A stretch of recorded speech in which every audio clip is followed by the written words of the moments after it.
ಕೇವಲ 8 ದಿನಗಳಲ್ಲಿ 1,000 ಕೋಟಿ ರೂಪಾಯಿಯನ್ನ ಕಲೆಕ್ಷನ್ ಮಾಡೋಕ್ಕೂ ಸಾಧ್ಯ ಅಂತ ತೋರಿಸಿಕೊಟ್ಟಿರುವ ಸಿನಿಮಾ ಧುರಂಧರ್ ಇನ್ನು 2ನೇ ವಾರ ಆರಂಭವಾಗ್ತಾ ಇದ್ದು ಈಗಾಗಲೇ ವಾರಾಂತ್ಯ ಸೇರಿದಂತೆ ವಾರದ ದಿನಗಳಲ್ಲೂ ಈ ಚಿತ್ರದ ಟಿಕೆಟ್ ಸಿಗಬೇಕಾದ್ರೆ ಹರಸಾಹಸ ಪಡಬೇಕಾಗಿದೆ. ಬರೋಬ್ಬರಿ 4 ಗಂಟೆಗಳ ಕಾಲ ಇರುವ ಈ ಸಿನಿಮಾ ಎಲ್ಲೂ ಸಹ ವೀಕ್ಷಕರಿಗೆ ಬೋರ್ ಅಂತ ಅನ್ಸೋದಿಲ್ಲ. ಅಷ್ಟರ ಮಟ್ಟಿಗೆ ನಿರ್ದೇಶಕ ಆದಿತ್ಯ ದತ್ ಅದ್ಭುತವಾಗಿ ಕಥೆಯನ್ನ ಹಣಿದಿದ್ದಾರೆ. ಈ ಚಿತ್ರದ ಮತ್ತೊಂದು ಕೌತುಕ ಏನಂದ್ರೆ ಈ ಚಿತ್ರ ಇನ್ನೂ ಗಲ್ಫ್ ರಾಷ್ಟ್ರಗಳಲ್ಲಿ ಬಿಡುಗಡೆ ಆಗಿಲ್ಲ. ಅದಕ್ಕೆ ಕಾರಣ ಇದು ಪಾಕಿಸ್ತಾನಿ ವಿರೋಧಿ ಸಿನಿಮಾ ಅಥವಾ ಮುಸ್ಲಿಂ ವಿರೋಧಿ ಸಿನಿಮಾ ಅಂತ. ಒಂದು ಕಡೆ ಬಲಪಂಥೀಯರು ಈ ಸಿನಿಮಾವನ್ನ ಹೊಗಳಿ ಸಪೋರ್ಟ್ ಮಾಡ್ತಿದ್ರೆ, ಇನ್ನೊಂದು ಕಡೆ ಈ ಸಿನಿಮಾದ ಕುರಿತಾಗಿ ಒಂದಷ್ಟು ಜನ ನೆಗೆಟಿವ್ ಅನ್ನು ಸಹ ಮಾತಾಡ್ತಾ ಇದ್ದಾರೆ. ಆದ್ರೂ ಸಹ ಚಿತ್ರ ಸೂಪರ್ ಹಿಟ್ ಆಗಿದ್ದು ಎಲ್ಲರೂ ಸಿನಿಮಾ ನೋಡಿ ಖುಷಿಯಿಂದಲೇ ಚಿತ್ರಮಂದಿರಗಳಿಂದ ಹೊರ ಬರ್ತಿದ್ದಾರೆ. ಹಾಗಾದ್ರೆ ಈ ಚಿತ್ರ ಇಷ್ಟರ ಮಟ್ಟಿಗೆ ಇಷ್ಟು ದೊಡ್ಡ ಹಿಟ್ ಆಗೋದಕ್ಕೆ ಕಾರಣವಾದ 5 ಅಂಶಗಳನ್ನ ನಿಮ್ಮ ಮುಂದೆ ಇಡ್ತಾ ಇದ್ದೇವೆ. ವಿಡಿಯೋವನ್ನ ಕೊನೆಯವರೆಗೆ ನೋಡಿ. Point number 1, real life incident ಗಳನ್ನ ರಿಲೇಟ್ ಮಾಡಿರೋದು. ಹೌದು, ಈ ಚಿತ್ರ ನೋಡ್ತಾ ಇದ್ರೆ ಇದೊಂದು ಫಿಕ್ಷನ್ ಅಂತ ಎಲ್ಲಿಯೂ ಅನ್ಸಲ್ಲ. ನಿಜವಾಗಿಯೂ ನಮ್ಮ ಸುತ್ತಮುತ್ತ ಹೀಗೆ ನಡೆದಿತ್ತೇನೋ ಅಂತ ಅನ್ಸುತ್ತೆ. ನಿಜ, ಇದರಲ್ಲಿರುವ ಹಲವಾರು ಘಟನೆಗಳು ನಮ್ಮ ಸುತ್ತಮುತ್ತ ನಡೆದಿದೆ. ಅವುಗಳ ಜೊತೆಗೆ ಫಿಕ್ಷನ್ ಸಹ ಕಣ್ಣಿಗೆ ಕಟ್ಟುವ ರೀತಿಯಲ್ಲಿ ಮೂಡಿ ಬಂದಿರೋದು ಈ ಚಿತ್ರದ ಗೆಲುವಿಗೆ ಪ್ರಮುಖ ಕಾರಣ.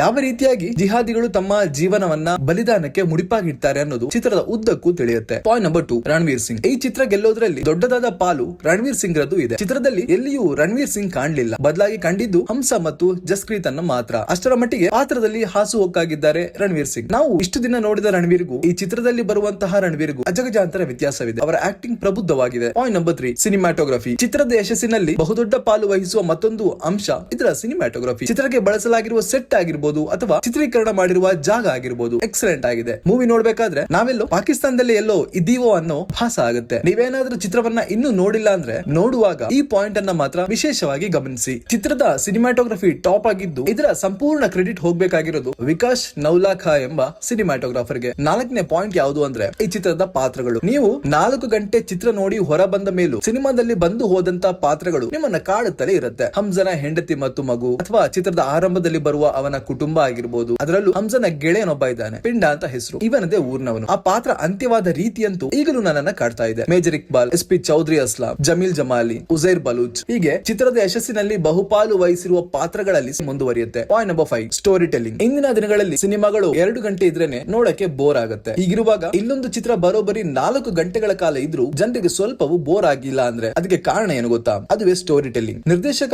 ಆದಿತ್ಯ ದತ್ ಜನರನ್ನ ಯಾವ ರೀತಿಯಾಗಿ ಕೊನೆಯವರೆಗೂ ಹಿಡಿದಿಟ್ಕೊಳ್ಬೇಕು ಅಂತ ಚೆನ್ನಾಗಿ ತಿಳ್ಕೊಂಡಿದ್ದಾರೆ. ಧುರಂಧರ್ ಭಾಗ 2 ನೋಡುವಾಗ ನಮಗೆ ಎಲ್ಲಿಯೂ ಯಾವುದೋ ಒಂದು ಚಿತ್ರದ ಮುಂದುವರಿದ ಭಾಗ ಅಂತ ಅನ್ಸಲ್ಲ. ಒಂದು ಫ್ರೆಶ್ ಫೀಲ್ ನಮಗೆ ಈ ಚಿತ್ರದಲ್ಲಿ ಸಿಗುತ್ತೆ. ಇದನ್ನ ನಾನು ಮಾತ್ರ ಅಲ್ಲ, ಚಿತ್ರ ನೋಡಿರುವ ಹಲವರ ಅಭಿಪ್ರಾಯವೂ ಇದೇ ಆಗಿದೆ. ನಿಮಗೆ ಧುರಂಧರ್ ಭಾಗ 1ರ ಕಥೆಯ ಒಂದು ಎಳೆ ಸಿಕ್ಕರೆ ಸಾಕು. ಆ ಚಿತ್ರವನ್ನ ನೋಡಿಲ್ಲ ಅಂದ್ರೂ ಧುರಂಧರ್ ಭಾಗ 2 ನೋಡುವಾಗ ಎಲ್ಲೂ ಕೂಡ ಕನ್ಫ್ಯೂಷನ್ ಆಗಲ್ಲ. ನನ್ನ ಜೊತೆ ಬಂದಿದ್ದಂತಹ ಗೆಳೆಯರೊಬ್ರು ಇದೇ ರೀತಿ ಆಗಿದ್ರು. ಭಾಗ 1 ನೋಡಿರ್ಲಿಲ್ಲ, ಭಾಗ 2 ಡೈರೆಕ್ಟ್ ಆಗಿ ನೋಡಿದ್ರು. ಹೀಗಾದಾಗ ನಾನ್ ಹೇಳುವಂತ ಪಾಯಿಂಟ್ಸ್ ಗೆ ಕನೆಕ್ಟ್ ಮಾಡ್ಕೊಳ್ಳಕ್ಕೆ ಅವರಿಗೆ ಅಲ್ಲಿ ಸಾಧ್ಯ ಆಗ್ತಾ ಇತ್ತು. ಏನೇ ಆದ್ರೂ ಧುರಂಧರ್ ಅನ್ನುವಂಥದ್ದು ನಮ್ಮ ಭಾರತೀಯ ಚಿತ್ರರಂಗದಲ್ಲಿ ಬಂದಿರುವಂತಹ ಒಂದು ಮಾಣಿಕ್ಯ. ಅತಿ ಹೆಚ್ಚು ಕಲೆಕ್ಷನ್ ಮಾಡಿರುವಂತಹ ಭಾರತೀಯ ಸಿನಿಮಾದ ಟಾಪ್ ಅಲ್ಲಿ ಈ ಚಿತ್ರ ಬರುತ್ತೆ ಅನ್ನೋದು ನಮ್ಮ ಒಂದು ಪ್ರೆಡಿಕ್ಷನ್. ಇದಕ್ಕೆ ಕಾರಣ ಏನು ಅಂದ್ರೆ ಚಿತ್ರ ಬಿಡುಗಡೆಯಾಗಿ ಇನ್ನು 9 ದಿನ ಆಗಿಲ್ಲ. ಮೊದಲ ವಾರದಲ್ಲೇ 1,000 ಕೋಟಿಯನ್ನ ಕಲೆಕ್ಷನ್ ಮಾಡಕ್ಕೆ ಸಾಧ್ಯ ಅಂತ ಆದ್ರೆ ಇನ್ನೊಂದು 2 ವಾರ ಉಳಿದ್ರೆ ಖಂಡಿತವಾಗಿಯೂ ಭಾರತೀಯ ಚಿತ್ರರಂಗದಲ್ಲಿ ಅತಿ ಹೆಚ್ಚು ಕಲೆಕ್ಷನ್ ಮಾಡಿರುವಂತಹ ಚಿತ್ರದ ಟಾಪ್ ಅಲ್ಲಿ ಇರುವಂತಹ ದಂಗಲ್ ಸಿನಿಮಾವನ್ನ ಖಂಡಿತ ಇದು ಹಿಂದೆ ಹಾಕುತ್ತೆ. ಅದಕ್ಕೆ ಬೇಕಾಗಿರುವಂತಹ ಎಲ್ಲಾ ಪೊಟೆನ್ಶಿಯಲ್ ಕೂಡ ಈ ಸಿನಿಮಾಗೆ ಇದೆ. ನೀವು ಧುರಂಧರ್ ಅನ್ನ ಒಂದು ಸಿನಿಮಾವಾಗಿ ನೋಡೋದಾದ್ರೆ ಖಂಡಿತ ಚೆನ್ನಾಗಿದೆ. ಆದ್ರೆ ಅದನ್ನ ಪಕ್ಕದಲ್ಲಿರುವಂತಹ ವಿಷಯಗಳಾಗಿರ್ಬೋದು, ಈಗಾಗಲೇ ನಡೆದು ಹೋಗಿರುವಂತಹ